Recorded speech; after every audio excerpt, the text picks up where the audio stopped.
How's it going, guys? It's Rob. Hope you're doing good out there. So last week I decided to make a little bit of a video series just taking a look at different stock GarageBand guitar tones. Because I use GarageBand and Logic quite a lot in my recording, and I use bias effects mainly to get my guitar tones or pedals, and I've never really taken a look at what is actually given to you stock when you have GarageBand or Logic. A lot of people have GarageBand either on their phone, iPhone, MacBook, iMac, whatever you've got. If it's an Apple product, you've probably got GarageBand or at least got access to it because it's free.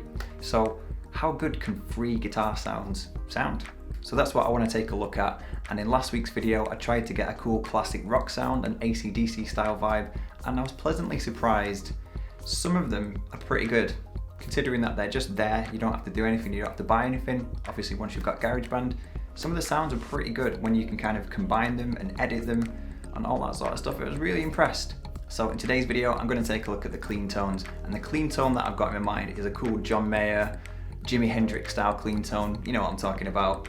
And obviously for this video I'm probably going to use my Fender Strat, as you heard on the intro. And again, I don't think that sounded too bad. That was just one guitar tone, and I just turned the drive up a little bit halfway through the guitar solo. That was the Brit and Clean one, so I'll go through the Brit and Clean one on its own in a little bit, but the Brit and Clean stock guitar sound on GarageBand, that was what I made that entire intro with, and I just turned the gain up a little bit halfway through the solo. I didn't even EQ it or anything like that. I EQ'd the master, by the way. I put a master track on that one, and I just EQ'd, like, you know, high and low pass filters, that sort of thing. Oh, and I did put a pedal on. I put the treble booster pedal on the second half of the solo sort of thing. So that's what I did. But the pedal was already in the pedal board for that setting. It just wasn't engaged, so I just turned it on, and I didn't even tweak it once I turned it on. So that's what I used on the intro, if anybody is curious. But yeah, let's grab a guitar and take a closer look at some of these clean tones.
So there you go guys, there is a quick look at just some of the clean tones that are available on GarageBand, some of the stock guitar tones. I didn't do all of them like in the crunch tone video, I just did some of the highlights, some of the ones that I think deserve to be checked out. And like I did in the last video, I didn't tweak any of these sounds at all in that little demonstration there. They were just as they were when I clicked on them and just did a bit of recording straight away. No EQing or no effects. I didn't even touch the pedal board and that sort of thing, but it is really cool still how if you find one that you like, you can still edit it slightly. You can change the amp, the cab, the microphone placement, all of these things. So hopefully you should be able to get a pretty good tone. I did feel as well, kind of like with the crunch one, that a lot of them just started to sound the same. Obviously you can still make things sound different, like perhaps use a different guitar, check out all the different pickup positions and that sort of thing. So I actually feel like the Brit Clean one, I've talked about that, that's the one that I used in the beginning of this video. I genuinely think that sounds awesome, so I'm probably going to use that one a lot more. I didn't know that one was there, and it really helps to give me a really nice John Mayer, Jimi Hendrix sort of tone. That's what I was after in this video, so I'm really glad that there is something on there which gives me that kind of tone, and it works really well with the Stratocaster as well. The reason I want to make this video is because GarageBand is usually quite a lot of people's first port of call when they want to get into doing some recording. If they've never done anything before, then GarageBand is free, so that's where a lot of people start out. And people might not know how to get a good guitar tone or what guitar tones are good in general.